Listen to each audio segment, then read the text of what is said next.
BBC Radio York. 16 minutes past 8. Now, on Wednesday, the Liberal Democrat Party conference came to a close with its leader Nick Clegg delivering his keynote speech. In it, he told delegates the road to economic recovery will be long and hard, and he stressed that despite taking a battering in the polls since the setting up of the coalition, his party would continue to make not easy but right decisions on spending cuts.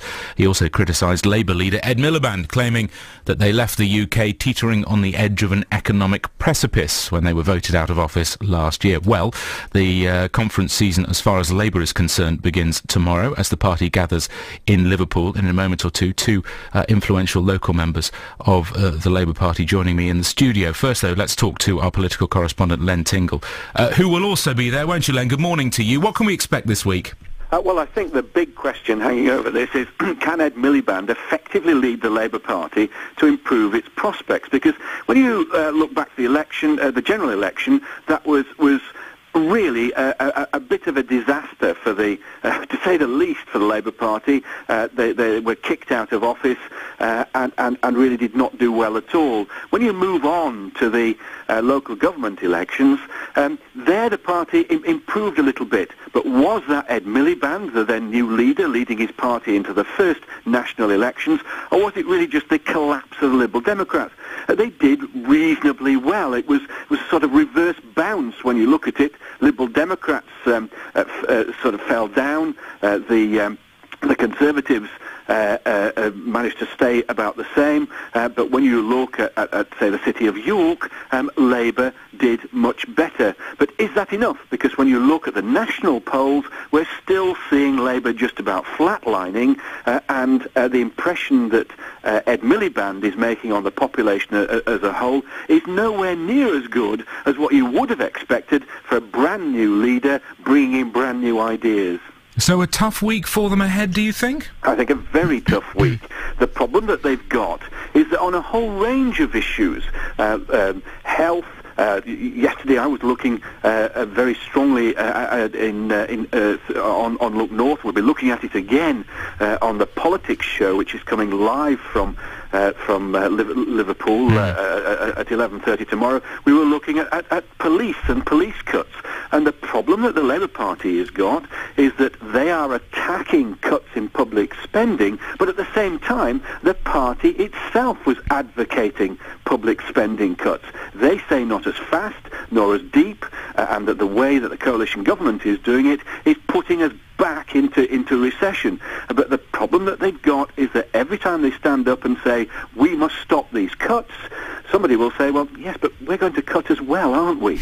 OK. Len, thank you very much indeed. Enjoy your time in Liverpool. And as Len's saying, the Politics show tomorrow, live from Liverpool, and Len, no doubt, will be joining you for that. So, as I say, two people in the studio with me, Hugh Bayley, the Labour MP for York Central, and Labour councillor James Alexander, who, of course, is leader of the City of York Council. Gentlemen, good morning. Good morning. Thank you very much indeed for going. When are you going to Liverpool? Because I was half expecting you to be on the line from Liverpool. You go down today? I'm going tomorrow morning. Are you? Yeah. OK. And Hugh, what about you? I'm going on Tuesday. You're going later on in the week. First of all, Hugh, let's talk about the year for the party and, in particular, for Ed Miliband as the leader.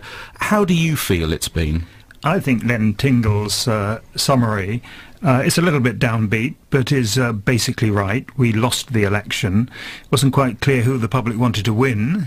Cameron didn't get an overall majority, but it was certainly clear people had had enough of the Labour Party.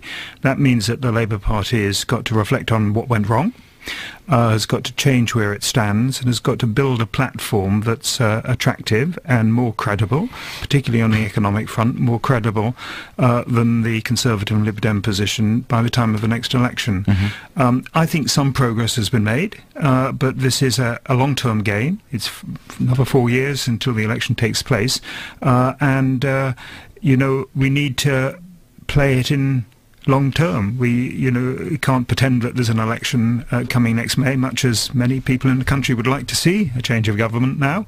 After a bit of experience of the Conservatives and Lib Dems, the election will not be for another 3 at least years, 4 years if David Cameron has his way. And we've got to build towards that as the goal for the Labour Party at national level. James, one thing Len also mentioned was the relative success of the Labour Party in the local elections recently. York, as we heard, as we know, did very well as far as the Labour Party was concerned there. Do you think, though, that was due to the collapse of the Liberal Democrats or the success of Labour? I think it is the success of Labour, because if you actually look at the votes in York, the Liberal Democrat vote was only down 3% and the Labour vote was actually up 45%, so something more must have happened than a collapse of Liberal Democrat votes. We did realise that the Liberal Democrat vote here in York wasn't falling as far or as fast as it was in other areas in the north, so there has to be more of a reason for some of the relative success here and in some other areas. Of course, the economy is the major thing. I mean, it's interesting, isn't it? You always know when something is really dominating world news, because even the 24-hour news channels, BBC or otherwise, always have, or for the last few days I've noticed they've had the ups and downs of the footsies permanently on the screen. It's something that's on everybody's mind. James, do you think that Labour would be doing this very differently in this country in dealing with the economy if it was in power? Well, it was already mentioned in the language being used with regards to not cutting as far as fast. There has to be reductions in public spending. And I think we're all aware of that. We have to be able to deal with our deficit, but you don't do that as far as fast at a time when you're not getting the economy moving, you're not getting economic growth. I mean, but nobody's getting economic growth throughout Europe. Indeed, but I'm a Keynesianist. I believe in, if at times of economic struggling, you have to be able to get public expenditure going, get people in jobs, get people working, and then the economy rises, you then increase taxes, and then you also be able to reduce your public expenditure. If you do that first, you can have more people on job seekers allowance, and already in York over the last 2 months it's beginning to increase again, and you end up with more people out of work, less spending, and that creates a system where you get negative economic growth. Interesting, wasn't it, Hugh, that I gave a quote earlier, Nick Clegg on Wednesday saying that Ed Miliband or Labour, when they left office in the last general election, left the UK teetering on the edge of an economic precipice. Well, that's party political knockabout, and the crisis, the economic crisis we face now, is, I believe, more serious than the banking crisis which the last Labour government had to deal with. That was a crisis that started in the United States and then spread because of a globalisation of the financial systems across the world. I've just returned from Washington, D.C., from the IMF annual meeting, and their world leaders are seeing the current situation as more threatening, more damaging than 2 years ago, because 2 years ago it was banks which you could afford to let collapse. This time it's sovereign states who have run out of cash. Greece most notably, but some other European countries in a pretty similar position where lenders will no longer lend to them. And this is a time for the party leaders, those in government and us in opposition, to rise above the party political knockabout. I find it extraordinary that Nick Clegg is playing games at a time when you want to build a consensus across the political spectrum in Britain for what we need to do to play our part in rescuing the European economies from tipping over the precipice. People may like to have a go at Europe, and we saw George Osborne doing that yesterday, but 60% of all our exports from the UK go to the Eurozone.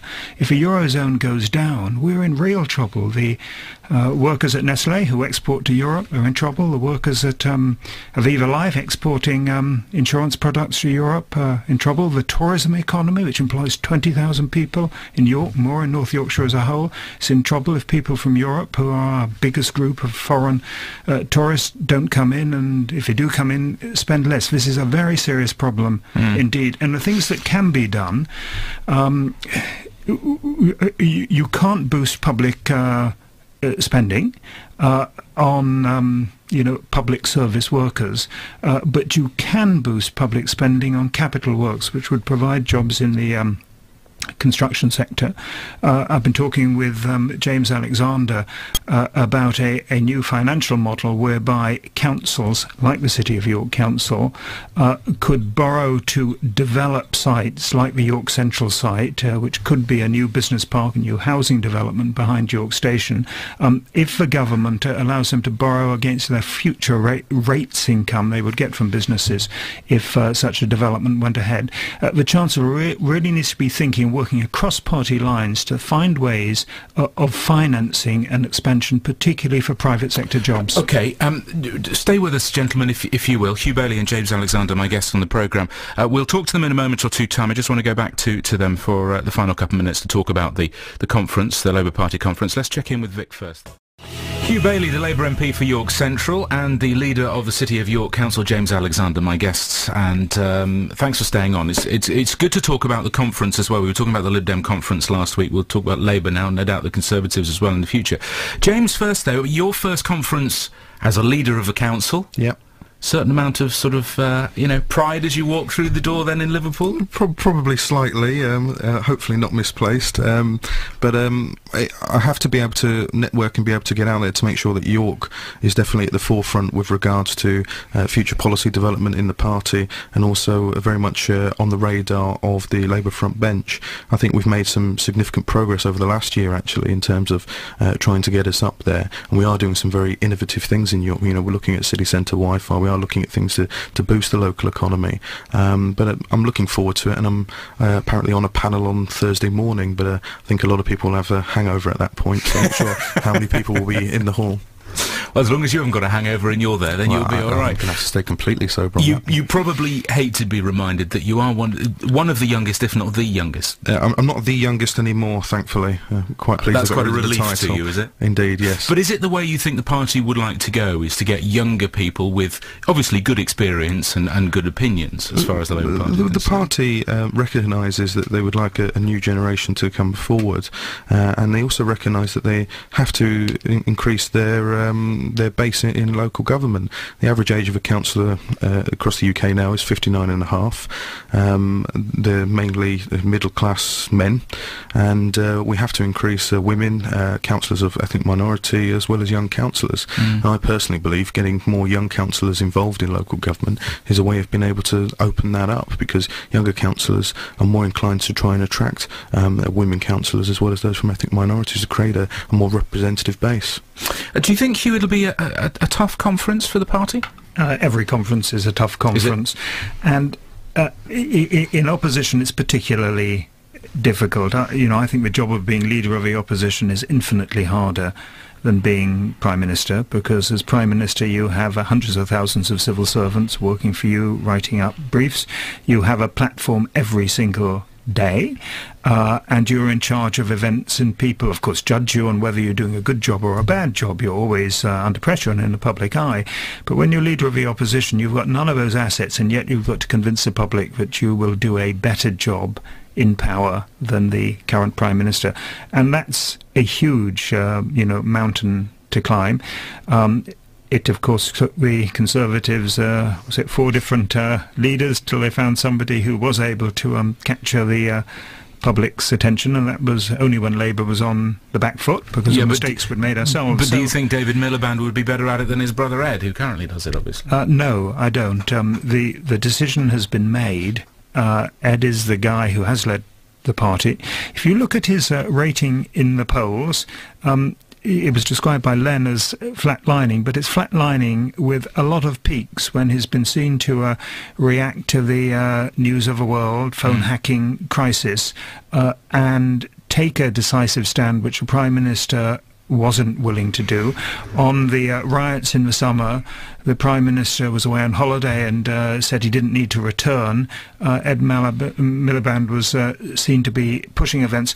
On those occasions and others, on university tuition fees, his rating has gone way ahead of the Prime Minister, and then it drops back. That's the nature of opposition. Yeah. Over the 5-year period between now and the election, if he is to get in a position where we in the Labour Party are positioned to win the election, then you've got to to have a lot more of those peaks, and in the end the peaks will seem to be the trend rather than the flat lining, and that's a challenge for the Labour Party. It is indeed a challenge for any party, isn't it? Enjoy the conference, both of you. Thank you very much indeed for coming in to spend some time with me this morning. The Labour MP for York Central, Hugh Bayley, and the leader of City of York Council, James Alexander. Just gone 8:31, and Mike...